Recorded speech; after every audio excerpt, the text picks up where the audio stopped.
എറണാകുളം പറവൂരിൽ വനിതാ ഓട്ടോ ഡ്രൈവർക്ക് മർദ്ദനമേറ്റ സംഭവത്തിൽ പ്രതികളെ കോടതിയിലേക്ക് കൊണ്ടുപോകുന്നു. കുടുംബ വഴക്കിന്റെ പേരിൽ ഡ്രൈവർ ജയയുടെ അടുത്ത ബന്ധുക്കളാണ് മർദ്ദിക്കാനായി കൊട്ടേഷൻ നൽകിയത്.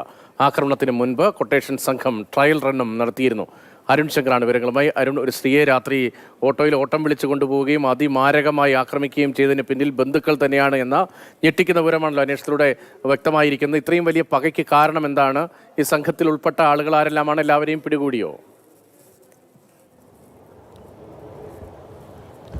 മനസാക്ഷി ഞെട്ടിച്ച ഓട്ടോ ഡ്രൈവർക്ക് മർദ്ദനമേറ്റ സംഭവത്തിൽ രണ്ടുപേരാണ് ഇപ്പോൾ പിടിയിലായിരിക്കുന്നത്. മർദ്ദനമേറ്റ ജയയുടെ ബന്ധു പ്രിയങ്ക, അതോടൊപ്പം തന്നെ ഈ പ്രിയങ്കയുടെ ഭർത്താവിൻ ജോലി ചെയ്യുന്ന സ്ഥലത്തെ സഹപ്രവർത്തകൻ മിഥുൻ ദേവ് എന്നിവരെയാണ് പോലീസ് അറസ്റ്റ് ചെയ്തിരിക്കുന്നത്. ഇവർക്ക് ഈ ക്രൈം സംബന്ധിച്ച് അറിവുണ്ടായിരുന്നു, പല സഹായങ്ങളും ഇവർ നൽകിയിരുന്നു എന്നുള്ളതാണ് അന്വേഷണത്തിൽ കണ്ടെത്തിയിരിക്കുന്നത്.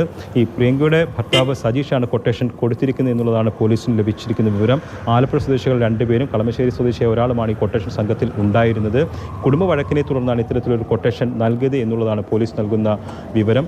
ഈ കൊട്ടേഷൻ നൽകിയതിന് ശേഷം ട്രയൽ റൺ ഉൾപ്പെടെ ഈ ആക്രമണം നടത്തുന്നതിന് വേണ്ടി നടത്തി എന്നുള്ളത് പോലീസ് കണ്ടെത്തിയിട്ടുണ്ട്.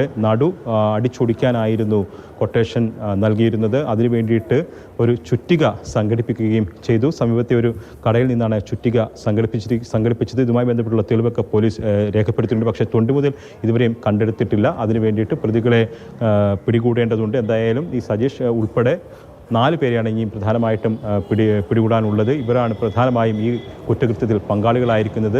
സജീഷിൻ്റെ ഭാര്യ പ്രിയങ്ക ഇതുമായി ബന്ധപ്പെട്ടുള്ള കാര്യങ്ങൾ അറിയാമായിരുന്നു എന്നുള്ളതാണ് പോലീസ് പറയുന്നത്. അതോടൊപ്പം തന്നെ ഈ മിഥുൻ ദേവ് ഈ ആക്രമണം നടത്തുന്നതിന് വേണ്ടിയുള്ള എല്ലാ സഹായങ്ങളും നൽകുകയും ചെയ്തിരുന്നു. എന്തായാലും ഇവരെ ഇപ്പോൾ കോടതിയിലേക്ക് കൊണ്ടുപോയിരിക്കുകയാണ്. കസ്റ്റഡിയിൽ ഇരുവരെയും പോലീസ് വാങ്ങുന്നില്ല. അരുൺ ശങ്കറാണ് വിവരങ്ങൾ നൽകിയത്.